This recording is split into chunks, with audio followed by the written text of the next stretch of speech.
प्रश्नावली 1.3 प्रश्नावली 1.2 तक मैंने पिछले वीडियो में हल करके दे दिया था। अभी प्रश्नावली 1.3। तो सबसे शुरू करने से पहले कुछ बेसिक चीज़ें मैं बता देता हूँ, जैसे परिमेय संख्या क्या होती है, अपरिमेय संख्या क्या होती है। पिछली कक्षाओं में आपने पढ़ा ही होगा कि प्राकृतिक संख्या क्या होता है, अप्राकृतिक संख्या किसे कहते हैं, पूर्णांक संख्या किसे कहते हैं, और पिछले वीडियो में भी मैंने बताया था ये सब। परिमेय संख्या यहाँ पे बताने जा रहा हूँ और अपरिमेय संख्या। परिमेय संख्या का मतलब होता है जिसको आप P बटा Q या फिर या A बटा B मतलब हो गया कि अंश और हर के रूप में लिख सको। और Q मतलब यहाँ पे जो Q दिया हुआ है ये कभी भी जीरो ना हो, B कभी भी जीरो ना हो, मतलब कि ये जो हर है वो जीरो कभी भी नहीं होना चाहिए, जीरो हो ही ना। अगर जीरो हो गया तो वो परिमेय संख्या नहीं रहेगी। परिमेय संख्या का मतलब यही है कि जिसको इस रूप में लिखा जा सके या इस रूप में लिखा जा सके, उसी का मतलब है ये अंश और हर के रूप में लिखा जा सके और हर कभी भी जीरो ना हो। अब जैसे कोई संख्या दी हुई है -5/3, ये क्या हो जाएगा, परिमेय, बराबर। इसी को यहाँ पे लिखा हूँ, परिमेय संख्या P बटा Q के रूप में लिखी जा सकती है। परिमेय संख्या के लिए Q कभी भी जीरो ना हो। हाँ, लेकिन अब आते अपरिमेय। अपरिमेय का मतलब होता है कि जिसको P बटा Q के रूप में ना लिख सको, मतलब A बटा B के रूप में ना लिख सको, या अंश और हर के रूप में नहीं लिख सकते। अंश और हर तो पिछली कक्षाओं में आपने पढ़ा ही होगा ना, कि जब कोई संख्या लिखते हैं तो इसको अंश बोला जाता है और इसको हर बोला जाता है। ये हो जाएगा अंश और ये हो जाएगा हर। तो यहाँ पे वही लिखा हुआ है, अपरिमेय संख्या P बटा Q के रूप में नहीं लिखी जा सकती, उसे अपरिमेय संख्या के लिए भी Q बराबर जीरो नहीं होना चाहिए, मतलब यहाँ पे भी जीरो नहीं होना चाहिए, यहाँ पे भी जीरो नहीं होना चाहिए। और इसी को बोला जाता है अपरिमेय संख्या, जिसे इस रूप में न लिखा जा सके। जैसे करनी 2, करनी 5, करनी 3, 0 दशमलव सम कुछ भी नंबर आ जाएगा तो वो सारी क्या हो जाएगी, अपरिमेय संख्या। अब इन दोनों में अंतर क्या है, परिमेय और अपरिमेय संख्याओं के बीच महत्वपूर्ण अंतर क्या है। एक अपरिमेय संख्या एक संख्या है जिसे दो पूर्णांकों को अनुपात में व्यक्त नहीं की जा सकती है, मतलब कि दो संख्याओं को अनुपात में इस तरीके से व्यक्त नहीं किया जा सकता। अनुपात मतलब बटे में नहीं लिखा जा सकता, अंश और हर के रूप में। परिमेय संख्या में अंश और हर दोनों पूर्ण संख्याएं होती है। अंश और हर मतलब जैसे 5/3, ये क्या हो गया, अंश, और ये हो गया हर। ये पूर्ण मतलब पूरी तरीके से अंश और हर में लिखा जा सकता है। जहाँ हर एक शून्य के बराबर नहीं होता है, ये जो हर रहेगा, पहले ही बताया मैंने, हर जो रहेगा वो कभी भी जीरो नहीं होना चाहिए, शून्य के बराबर नहीं हो सकता। जबकि एक अपरिमेय संख्या एक अंश में नहीं लिखी जा सकती। एक अंश मतलब इसको P बटा Q के रूप में, ऐसे अंश और हर के रूप में नहीं लिखा जा सकता। अंश और हर में कभी भी नहीं लिख सकते उसको, सिर्फ एक ही तरीके से लिख सकते हो, करनी 2, करनी 3, करनी 5, एक ही तरीके से। तो अब आते हैं प्रश्नावली 1.3 पर। प्रश्नावली 1.3 पहला सवाल दिया हुआ है, सिद्ध कीजिए कि करनी 5 एक अपरिमेय संख्या है। हमें सिद्ध क्या करना है कि करनी 5 जो है वो अपरिमेय संख्या है। तो अपरिमेय संख्या के लिए सबसे पहले हमें मानना पड़ेगा कि परिमेय संख्या क्या होती है, वो कौन सी संख्या से विभाज्य होगी, कौन सी संख्या से नहीं होगी।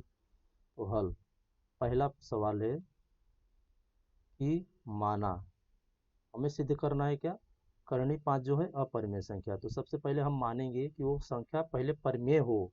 जब परिमेय सिद्ध करने की कोशिश करेंगे, नहीं हो गया अपरिमेय, तो मतलब अपरिमेय रहेगा।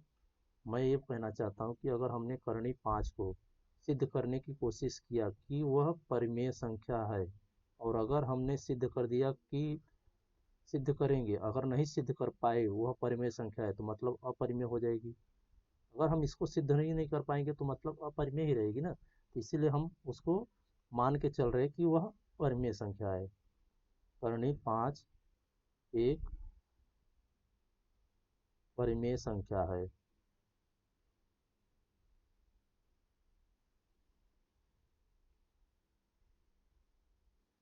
करणी 5 जो है परिमेय संख्या है। फिर उसके बाद इसको किस रूप में लिखेंगे, ए बटा बी। परिमेय संख्या को हम ए पी बटा क्यू पहले बताया। यहाँ पे देखो परिमेय को पी बटा क्यू ए बटा बी या आम शहरों के रूप में लिखते हैं, तो मैं इसको ए बटा बी के रूप में मान रहा हूँ, बराबर करनी 5। अब इन दोनों का तिर्यक गुणा करो, यहाँ पे इसका गुणा हो जाएगा, यहाँ पे इसका बटे में कुछ नहीं, मतलब हमेशा एक होता है। यहाँ पे ए इसका गुणा एक के साथ कर दो, तो ए बराबर करनी 5 गुणे बी, ये हो जाएगा समीकरण 1। तो अब क्या करेंगे, दोनों पक्षों का वर्ग करने पर, दोनों पक्षों का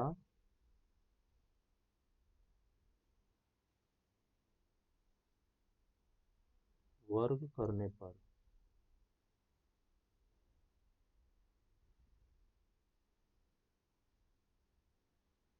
अभी इसका भी वर्ग करेंगे और इसका, तो यहाँ पे देखो इसका वर्ग करेंगे तो ये 2 हो जाएगा, और इसका वर्ग करोगे तो करनी हट जाएगी। यहाँ पे रफ में बताता हूँ, जैसे करनी 5 का वर्ग करोगे तो ये 5 और ये करनी दोनों का मतलब एक ही होता है, तो जब वर्ग करोगे तो ये करनी कट जाती है और ये भी कट जाएगा, तो यहाँ पे बचता है सिर्फ 5, और ये b का वर्ग हो जाएगा 2, b घाते 2। अब ये हो जाएगा समीकरण 2। ए घाते 2 कॉमा 5 से विभाज्य है।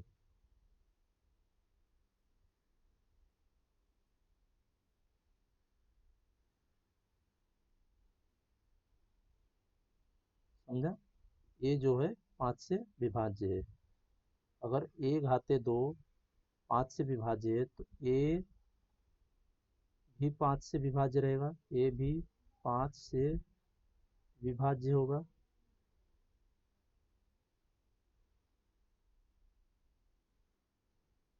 मतलब कि अगर हमने वर्ग किया, वर्ग करने के बाद ये दोनों विभाज्य हैं, तो इन दोनों का बिना वर्ग करे भी तो ये दोनों एक दूसरे से विभाज्य रहेंगे, तो इसलिए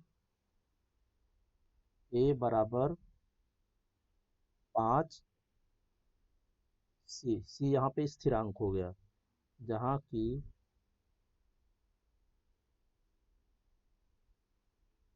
सी एक पूर्णांक है, पूर्णांक संख्या हमने मान लिया।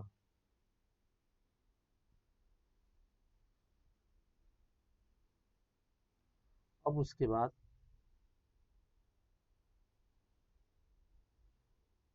समीकरण 1 में, तो हमने जो 1 नंबर दिया था, 1 में ए बराबर 5 सी रखने पर हमने यहाँ पे माना ना ए बराबर 5 सी, तो यहाँ पे रखेंगे, इसके अंदर ए का मान 5 सी रखेंगे, तो यहाँ पे हो जाएगा 5 सी बराबर करनी में 5 गुणे बी। यहाँ पे अब दोनों का वर्ग करेंगे, यहाँ पे क्या हो जाएगा 5 सी का वर्ग बराबर करनी में 5 इंटू बी का वर्ग। जब इसका वर्ग करोगे तो ये क्या मिलेगा, 5 का वर्ग 25 हो जाएगा, सी चरांक है तो इसका वर्ग सी स्क्वायर हो जाएगा, और ये क्या हो जाएगा, करनी कैंसिल हो जाएगी, और गुणे 5 का वर्ग हो जाएगा। यहाँ पे अभी देखो ये इधर आएगा तो भाग में हो जाएगा, 25 बटे क्या हो जाएगा 5, सी का वर्ग बराबर बी का वर्ग, 5 को भाग दोगे तो 5 पचे 25, तो यहाँ हो जाएगा 5 सी घाते 2 बराबर बी का वर्ग। अब इसके बाद देखो बी का वर्ग जो दिया हुआ है 5 से क्या हो जाएगा विभाज्य, 5 से विभाज्य है,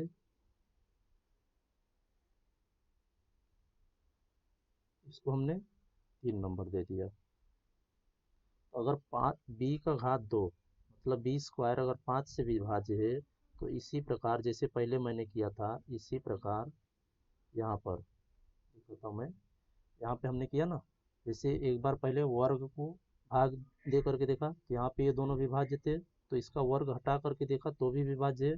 ठीक इसी तरीके से पहले वर्ग का विभाज्य देखेंगे, फिर उसके बाद 5 बिना वर्ग का, तो बी कमा 5 से भी विभाजित करता है, विभाज्य है।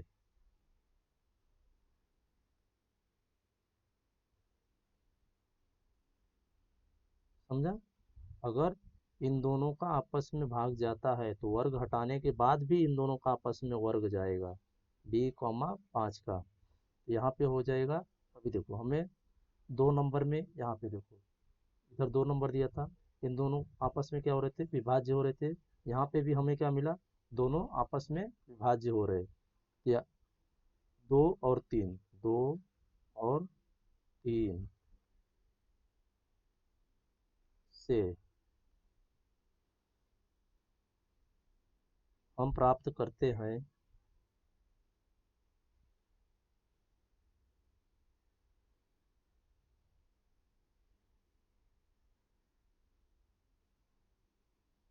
कि संख्या 5 दोनों संख्याओं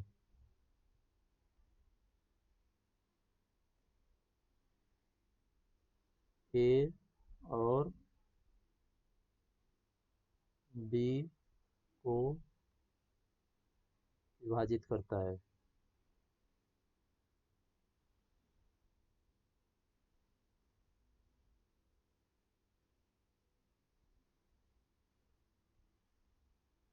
ये लाइन का मतलब क्या हो गया, हम प्राप्त करते हैं कि संख्या 5 दिया हुआ ए और 2 को, दोनों को विभाजित करता है। तो यहाँ पे देखोगे, सबसे पहले हमने क्या चेक किया, अगर वर्ग 5 को विभाजित कर रहा है तो बिना वर्ग का भी 5 से विभाजित कर रहा है, मतलब 5 क्या हो गया, ए से विभाजित हो रहा है।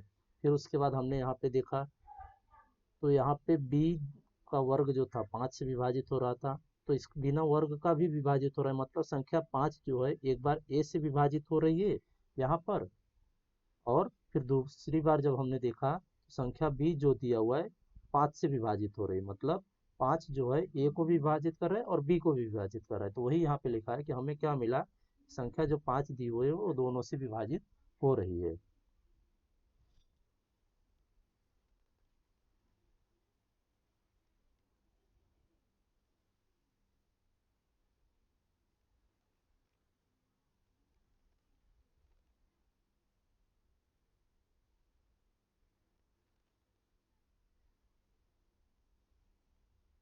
अब इसके बाद ए और बी एक साझा गुणनखंड है। साझा गुणनखंड मतलब ए और बी, 5 जो है ए और बी का दोनों का गुणनखंड है, बराबर।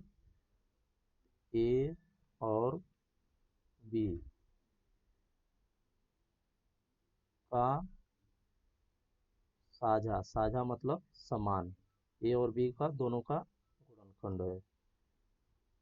गुणनखंड कैसे हल करते हो, मैं पिछले वीडियो में बताया था। ये दोनों समान गुणनखंड है, 5 का ही ए और बी गुणनखंड है, परंतु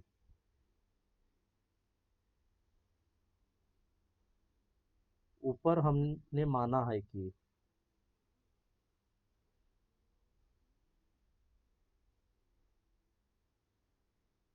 ऊपर हमने माना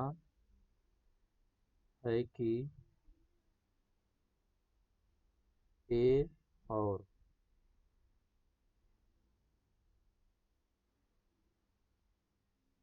बी सह अभाज्य है, सह अभाज्य है। इसलिए दोनों क्या थे, सहभाज्य थे, हमने माना था। हमारी यह मान्यता है कि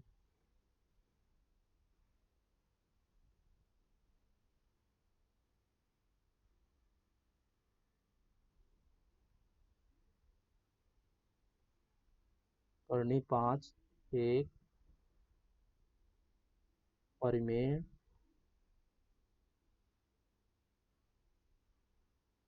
संख्या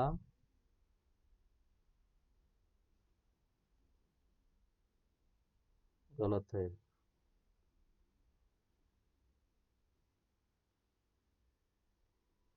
वहां पे क्या हो जाएगा, इसलिए करनी 5 एक, अतः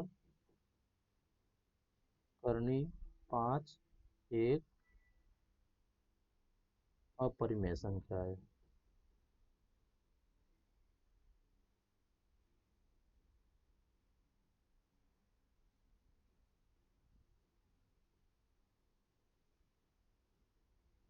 ये पहला प्रश्न खत्म। अभी दूसरा प्रश्न। दूसरा प्रश्न में यहाँ पर देखो, दूसरे प्रश्न में सिद्ध कीजिए कि 3 प्लस 2 करनी 5 एक अपरिमेय संख्या है। इसको सिद्ध करना है कि ये दोनों कैसी है, अपरिमेय संख्या है। तो सबसे पहले मानेंगे, हल माना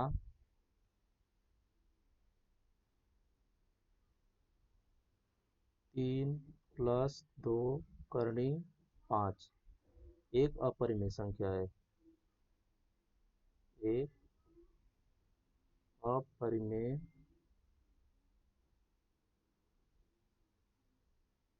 संख्या है।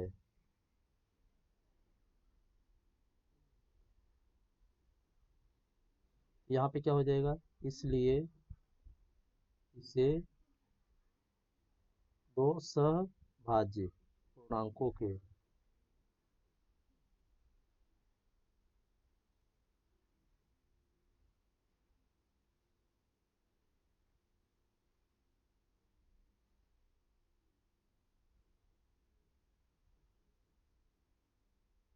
पूर्णांकों ए बटा बी के समान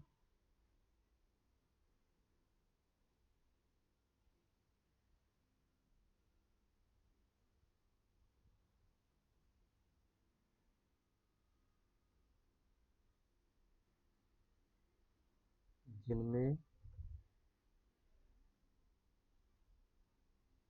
बी बराबर 0। मतलब जब हम परिमेय संख्या मानते हैं ए बटा बी के रूप में बराबर, तो बी कभी भी 0 नहीं होना चाहिए। तो वही यहाँ पे लिखा हुआ है, जिनमें बी कभी भी 0 नहीं होना चाहिए। अब उसके बाद अर्थात हम यहाँ पहले ही मैंने बताया, इसी वीडियो में बताया था कि परिमेय संख्या किसको बोलते हैं और अपरिमेय संख्या किसको बोलते हैं। तो यहाँ पे ए बटा बी के रूप में लिखा जा सके बराबर। तो अभी इसके बाद ये 3 को उस तरफ ले जाएंगे तो क्या मिलेगा, यहाँ पे 2 करनी 5 बराबर ए माइनस ए बटा बी माइनस 3 हो जाएगा। अब इसका गुणा करेंगे तो यहाँ पे क्या मिलेगा, 2 करनी 5 बराबर बी का इसके साथ गुणा करो तो ए माइनस 3 बी हो जाएगा बटे बी। अब ये गुणे में तो बराबर किस तरफ जाएगा, तो भाग में हो जाएगा। ये तो पता ही आपको होगा कि जब कोई संख्या बराबर के दूसरी तरफ जाती है तो गुणे से भाग में हो जाती है, और भाग में रहेगी तो गुणा हो जाता है। यहाँ पे गुणा था, इधर आया तो भाग में बदल गया। चूंकि अब इसके बाद चूंकि ए बी और जो हमें 3 मिला और 2 सभी क्या है, पूर्णांक संख्या हो गई। तो हमने करणी को एक तरफ रख दिया क्योंकि वो क्या थी, हमारी अपरिमेय की तरह दिख रहा था, और ये सारी पूर्णांक संख्या मिल गई। तो यहाँ पे सबको अलग कर दिया, ए बी 3 और 2 सभी कैसी है, पूर्णांक संख्या है।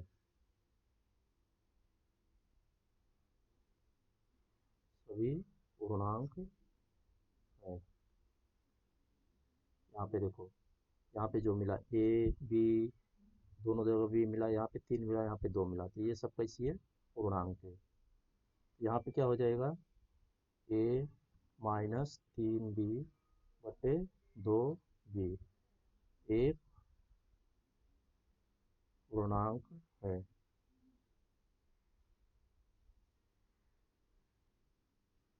परंतु यहाँ पे देखोगे तो हमें करनी 5 भी मिल रहा था इस जगह पे।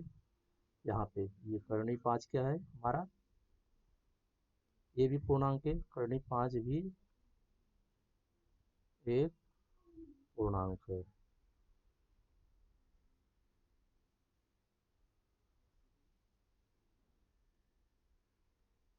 परंतु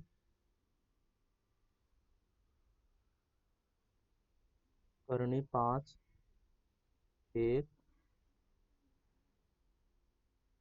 अपरिमेय